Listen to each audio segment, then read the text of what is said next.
back to another video, and it is rivalry week of college football, week 13. Make sure to smash that sub button so you don't miss out on our conference championship games and the playoffs later on. So let's get right into it with our first game on Thursday, the Egg Bowl between the Ole Miss Rebels and the Mississippi State Bulldogs. It's going to be at Mississippi State, so pay attention to that with all the cowbells and everything. It will be rough. It'll be a lot of fans there for Mississippi State, but also a lot for Ole Miss. So it really is a big difference with it being a rivalry game than just a normal game. Rivalry games, for whatever reason, it does make a difference in games, as we see with games like Georgia, Florida. I know that didn't really affect, but we've just seen that really come into play. Kind of like Auburn and Alabama 2 years ago, where Bama barely pulled away. But Ole Miss's offense, Jackson Dart and Quinshon Judkins, they're not going to lose to a Mississippi State defense. Mississippi State is just simply not good. I have Ole Miss 34-13. I got the Rebels on top. Next game, we have the TCU Horned Frogs and the Oklahoma Sooners at Oklahoma. And I guess this is a rivalry game. Not really a much known one, but this is the rivalry game for these two teams. I think Oklahoma will slip away here with Gabriel leading their way. He's a pretty good quarterback, and I have him doing pretty well in this game. I got the Sooners coming out on top, 38-20. I got Oklahoma. Next game, we got an SEC game. It's Missouri at Arkansas. This game was a close game last year, and Mizzou, they have had an incredible season. Definitely the sleeper team of the SEC. They have really done a great job. Especially one man in particular. Actually, two people. Cody Schrader. Well, how about the thicker kicker, Harrison Mevis? Man, oh man. Game winner versus Florida. Wow. Cody Schrader, but he is an absolute incredible running back. It is so fun to watch him play. And just the Missouri Tigers in general. Brady Cook has really stepped up this year for the Tigers. And Luther Burton III. Are you kidding me? This team really is stacked. I have them getting the win on the road. This will be a tough game at Arkansas, but just Missouri's talent is going to come up and get Arkansas. I got 31-26. I got Missouri coming out on top. Next game, we got Texas Tech and Texas. It's going to be at Texas. And the Longhorns, if they had just gotten the win versus Oklahoma in that rivalry game, things would be a lot better for them, and they'd be looking at a college football playoff spot. But they did not get the win. They lost just barely by 4 points. And this is going to be versus Texas Tech. Texas Tech, I feel like people at the beginning of the season, they were like, oh, Texas Tech's a sleeper team. You better be looking out for them. But not really. It hasn't really been the case. I got Texas getting the win 35-31. I got the Longhorns getting the win in a really tight one. Next game, we have Penn State at Michigan State. And Penn State, their defense, pretty slow, I gotta say. And Michigan State, not very good. I think Mel Tucker is going to be out of Michigan State very quickly. And I have the Nittany Lions rolling over just because Michigan State's not very good. Their defense will hold up. Their offense will get touchdowns every now and then. 31-7, I got Penn State on top. Next game, it's Oregon State at Oregon. And DJ Ugaboogie, he had a really stinker versus Washington. And you're probably wondering, well, they only lost by 2 points. They almost pulled off the upset. No, he had 2 interceptions thrown, 0 touchdowns, 140-something yards. Not a great game for him at all. Washington barely hung on. Michael Penix Jr. didn't do that great either.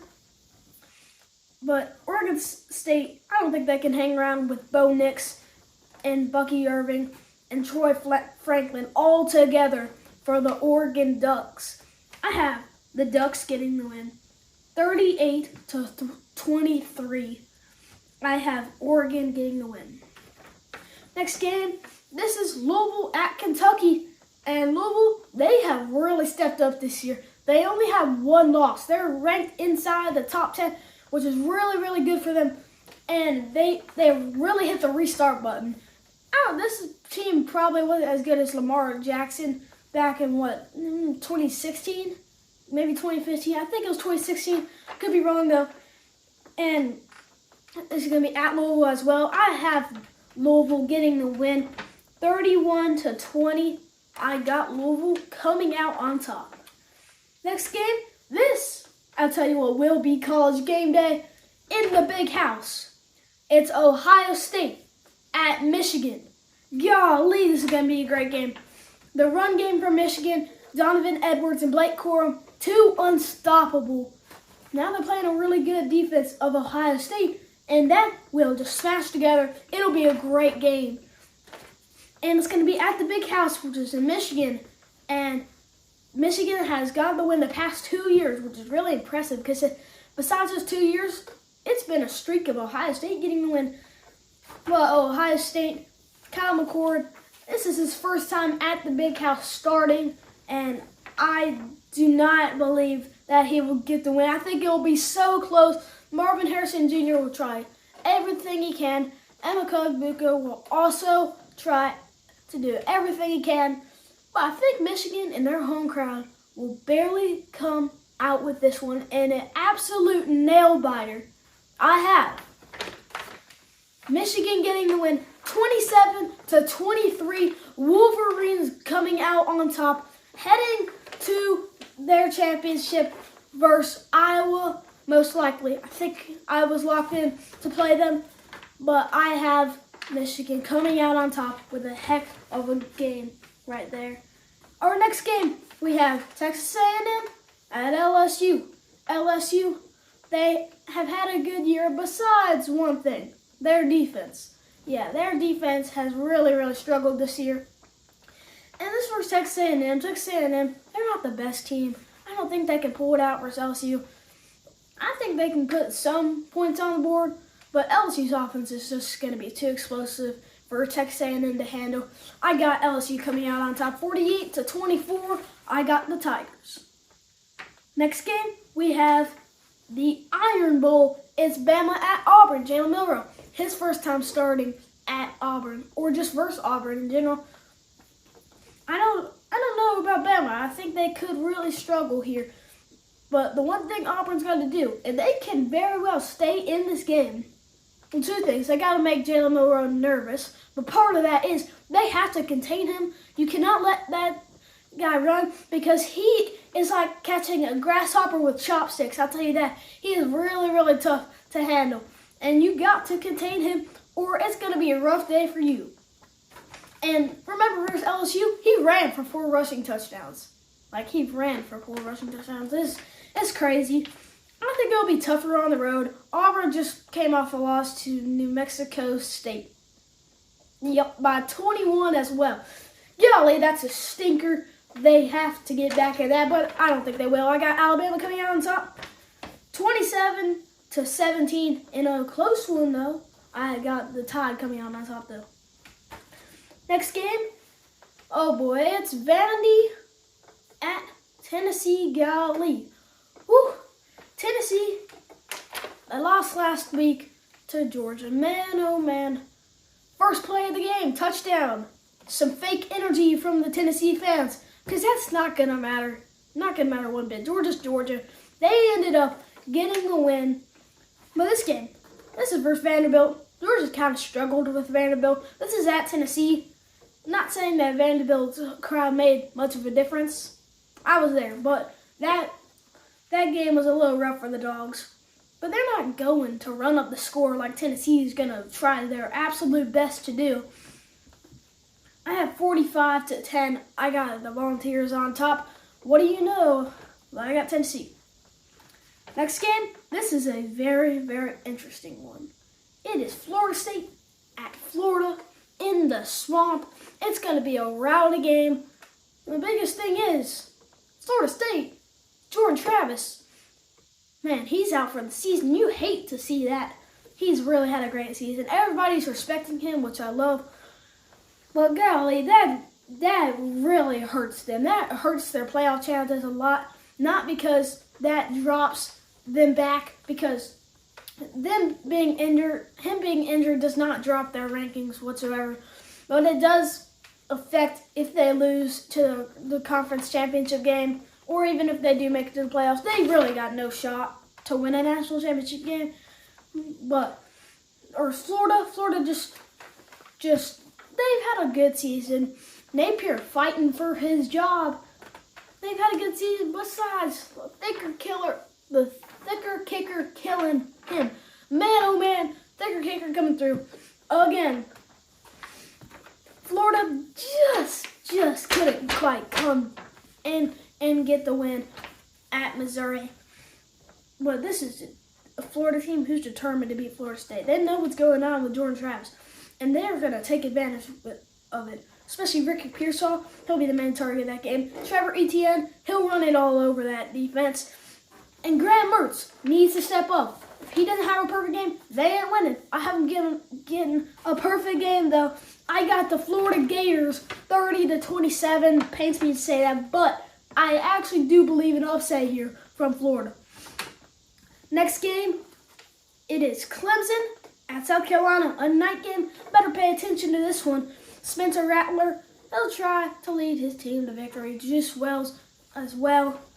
It's a good team. It's a good team for South Carolina, but just an absolute bust. Shane Beamer, man oh man, not the best impressive season since last year, coming out with a win over Clemson and Tennessee. Very impressive, both when those teams were really good, like top 15 teams in the country. But this is going to be versus Clemson, and I think Clemson's pretty good. Clemson lost to them last year at Clemson. This is going to be a night game at South Carolina. We might see upset here with South Carolina. I'm not even sure who's favored in this game. I assume Clemson favored. I have Clemson getting the win on the road, though. 31-24, I got the Tigers. Our last game is Georgia at Georgia Tech, and it's a night game, which is a little weird. I mean, shouldn't it be an 11 a.m. game? I think so. Doesn't really matter, though. If anything, it only hypes the Dogs up even more than what they already are. Kirby Smart wasn't just him, but Georgia. He led their team to victory versus Tennessee in a heck of a blowout. Marcus Rosemy-Jackson and Dylan Bell, they're probably 4th and 5th best receivers. There's around probably 8 people who got catches that game. Like Georgia's receiving room is just spread out so much. Nobody's really better than everybody. But Dylan Bell and Rosemy-Jackson each had 2 touchdowns. Dylan Bell, he ran the ball in that game. He threw the ball in that game. He caught the ball in that game and ended out with a heck of a performance. Same with Rosemy-Jackson with 2 touchdowns. The Dogs got the win versus Tennessee. But back to this game. Georgia Tech, they've had a pretty good season. Yeah, they have had some stinkers, especially versus Georgia Tech, but nonetheless, they beat Miami, they beat North Carolina. It's been a really successful season from Georgia Tech. It could be a close game at the start. We all know how Georgia is. They start off slow, and I said it last time, they started off slow to Ole Miss, Auburn. Last week, first play of the game versus Tennessee, like golly, South Carolina, Vanderbilt, Florida. I could keep going, like come on. But nonetheless, for Georgia as well, they'll take over. I got the Dogs 45-17. Georgia getting the win. Thank you guys for watching this Wiggins football predictions video. Don't forget to hit that subscribe button, and I'll see you guys in the next one.